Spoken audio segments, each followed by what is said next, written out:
Welcome back to the Graham Stephan Show. So as I'm sure you're aware, real estate is very expensive. It should be no surprise you look at values today and they're some of the highest they've ever been in history. But have you ever gone through Zillow and sorted instead by least expensive and you just see what the cheapest place is out there? Well, guess what, guys? Monica Church did just that, and she's trying to buy it. Buying the cheapest place in California, of all places. So with that said, I want to comment on this video as soon as you hit the like button and subscribe, because this is something I think we've always thought about doing. We've never actually done it. But Monica, she's putting it to the test. Enjoy.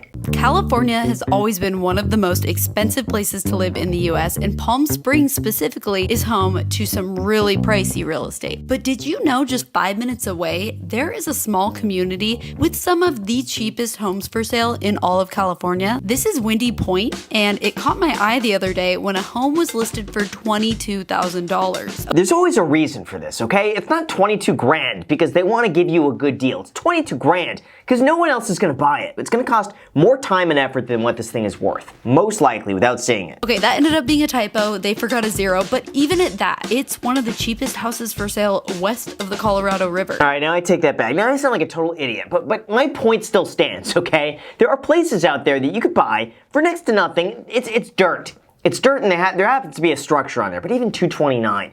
Go to any other part in the country, and $229 gets you a respectable house. A house that you can have your friends over and be like, yes, I own this place. This is my land. I can do whatever I want on it, within reason. This, I don't know about here. We'll see. I go to Palm Springs a lot, and I had never heard of this area, but you can buy parcels of land for $60,000 with huge mountain views and be just 5 minutes away from world-class golf, dining, and an international airport. This gives Joshua Tree a run for its money, so I had to go check it out. I know someone has to be the pioneer and see the value in this, but I'm always a bit skeptical. If no one else is doing it, is it a bad idea? Like, when I go and buy real estate, what I like to do, I drive up and down the areas and up and down the streets, and I see which homes are being remodeled. I think it's a good sign when you drive up and down the street, if the odd house here and there, people are fixing them up. Like, you want to see the area getting better, not deteriorating. So when I see investor money coming in, when I see a lot of investor demand, people buying in, people improving the area, I think that's all great. Same thing with commercial buildings nearby. If I see a whole bunch of, like, liquor stores and, auto body shops, okay. But if I see all of a sudden coffee shops are coming up, more walkable, locations, that's also a really good sign. That's stuff I look for. The neighborhood actually surprised me. It's obviously no Beverly Hills. You have your fair share of homes that are a bit run down, but there was a fair share of ones that were kind of fixed up. We even had some new construction homes and several empty lots just waiting for new developments with seriously beautiful views. I mean, nice views, but the thing is that, for $229, how much more do you have to spend to be in the heart of Palm Springs, where everyone else wants to be? This seems like 5 minutes on the outskirts, 5 miles away. It's not terrible when you look at it from a distance perspective, but when you look at demand, it's like, who's living there? What's there for people to, enjoy besides the scenery? You get that scenery from a lot of places in California. What else is there? That would concern me. Ours in question, in not so good shape. However, across the street, there was actually one in really nice shape. I was able to find photos of it online to give you guys an idea of the potential this home has. So its dilapidatedness does not scare me. I always wonder, how do people let it get like this? This to me screams that, like, maybe someone had lived there for like 50 years, they did no upkeep, they passed away, their family inherited the property, the family didn't do a single thing to it for a long time. This is probably 10 to 20 years of no one doing anything to this house. How does that happen? How do people let a home get in this condition? That should be a crime. I just love this wall. It is so pretty. Let's go. It's just wild. The mountain's so pretty. That's why no one wants to live there. They call it Windy City. You just hear the wind all the time. It's probably through a channel of mountains that all the wind just gets concentrated in one little point, and that's this city here. They probably just get dust storms all the time. Imagine you wash your car, and then the next day it's dirty again with dust. That's why I don't wash the car in Vegas. It gets dirty. within hours because it's just dirt everywhere, dust. It's horrible. This is Eric. He's my realtor in Palm Springs. I absolutely love him. He has an amazing eye for design, and he recently bought a fixture like this in Palm Springs as well. Do you guys see that little transition there with the pixels? That generally happens when you edit on iMovie. For whatever reason, every now and then it glitches out like that. So my bet is probably an iMovie edit, because that happens to me. Let's take a quick tour. This is a 900 square foot home. It opens up with the kitchen on the left and the living space immediately here. And it's got this great brick fireplace. The floor plan's really nice of it, actually. I love the fireplace. See, the condition of this really doesn't matter. If you're buying a place like this, you're gonna be gutting it anyway. You're gonna be taking everything down to the studs for the most part, redoing almost everything. The condition like this, you walk in, it's almost better because it's less free to remove. Going down the hallway, you've got a couple closets for storage and utilities like HVAC, washer and dryer, all of that sort of stuff. Guess what I don't see? Air conditioning, that's right. In the desert, you're probably gonna need air conditioning at some point throughout the summer. Most of the summer, probably. I don't see any of that. So that leads me to think either air conditioning is gonna be very expensive with these types of ceilings. It's probably not gonna happen. You're gonna have to put wall units in. Not the end of the world, just an observation. How's that? It's small, but it's got a great layout. I think there's quite a bit of work to be done, but I don't think it's as big of a task that we thought it could be. He's doing his real estate spiel. It's, oh yeah, it surprised me. It's pretty nice.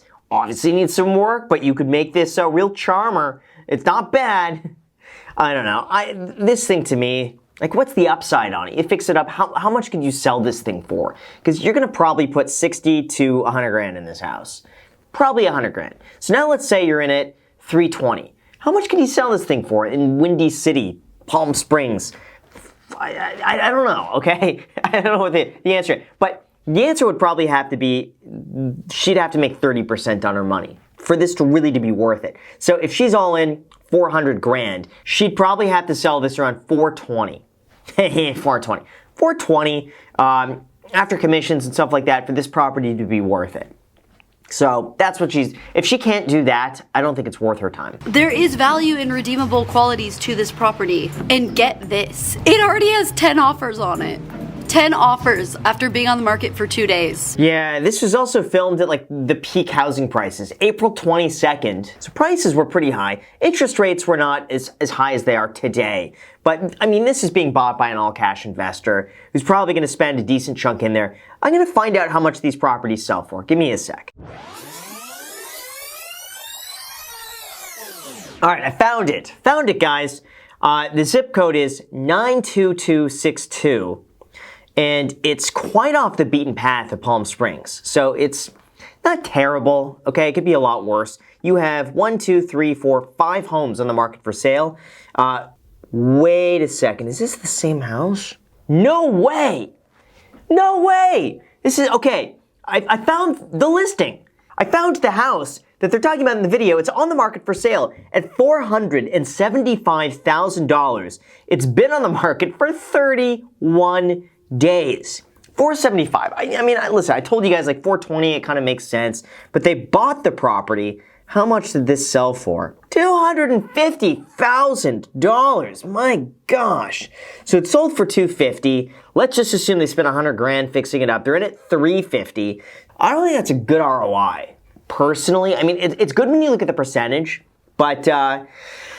I mean, it looks great, but 475 might be high for this area because when you look at what else is listed, I mean, you have bigger homes that are selling for 415. Meanwhile, this is 800 square feet at 475. I just don't see it being worth that price. It's gonna be tough for them to get that, but we'll continue with the video. Some areas are windier than others, and the less windy areas have higher home values. This 1,800 square foot ranch style home is listed for $899,000, whereas this 1,800 square foot ranch style home is listed $250,000 higher in the less windy south side of town. That's crazy. It's just the geography of the mountains just conduct winds through certain areas of the hill. It's wild how people would spend hundreds of thousands of dollars to avoid air being blown on them. But I did find a really good comp. It sold in June for $455,000. Taking that into consideration and some other comps, I'm gonna say if this house is fixed up, it could probably sell for $450, $475, maybe in the 500s if we're lucky. Yeah, I disagree with that. Because yes, you look at smaller homes, but that was also at a time where interest rates were so low. You know, buying a place like this, 500 grand when interest rates are 2.5%, you know what, that's like paying 300 grand when interest rates are 8%. It's just like the numbers don't number anymore. You can't comp a house from 2 years ago when interest rates were so low. It's really difficult. It's screwed up all the economics of housing. So let's see how much she thinks to fix this up. I'm gonna say 100 grand, and realistically, I'm gonna give my opinion here. This house should be selling at like 400 grand. A fence at the very cheapest might be $8,000. And then depending on if you want to go with one of those nicer, fancier brick walls, Eric told me that could be closer to $30,000 to $40,000. Some tree removal, I'm gonna factor in $2K per big tree. I'm only seeing like 3 trees that really need to kind of be removed. That'd be $6K. Oh, I wouldn't remove the trees. I would just trim them. I'm a sucker for trees. I don't think you take down trees. They're probably older than all of us are. I'd say trim them. They mysteriously pulled the home off the market today. I don't know the story as to why the home got taken off the market, but even if it would have stayed on, I chose not to offer on this home. And the reason for this was because I felt this home, with all the work it needed done, having already 10 offers on it, you'd be overpaying for this house. Yeah, that's what I think as well. And I think her ideas for renovations, I mean, she's not wrong, but spending $35,000 on a wall around this property, so you're not gonna get the ROI on that as you would probably a pool. So between the two, it's just like you look at what is the highest ROI for the area, doing some of these things, it's gonna make it nice. Like, these are Palm Springs renovations, not for this area. I actually really fell in love with this parcel right here, listed for $65,000. If you've been considering building in maybe Joshua Tree or something like that, I would suggest checking out Windy Point because it might be the next up and coming thing. Yeah, that's a risk though with these areas. It either catches on or it doesn't. Nobody cares to live there. And if no one cares to live there, you are screwed. And plus, here's the thing with buying an empty lot, it might seem like a good deal, but it's gonna take you 2 years to probably build a house there, put sewer line, electric, water. It's like there's so much crap that goes into that. You're gonna spend probably 400 grand building this house, maybe 500 grand. So you're gonna be in at like 550 on a house where the top end values are like 500. So you're overpaying on that too. You gotta build a property where it just financially makes sense to build. I don't see it here. Okay, I don't see the future of this place. While I was out there, the perfect house popped up in a great location, completely turnkey, ready to go. And me and my boyfriend Jason offered on it. And our offer was accepted yesterday. I can't believe I ended up buying a house in this video. What the heck? I'll give you guys a little sneak peek. Here's a little sneak peek. I can't believe it. I'm so excited. This is like a dream come true. So let me know what you guys think down below in the comments section. As always, feel free to add me on Instagram. And don't forget that you could get some free stocks worth all the way up to a few $1,000s with a paid affiliate link down below in the description when you make a deposit. Enjoy. Let me know which stocks you get. Thank you so much, and until next time.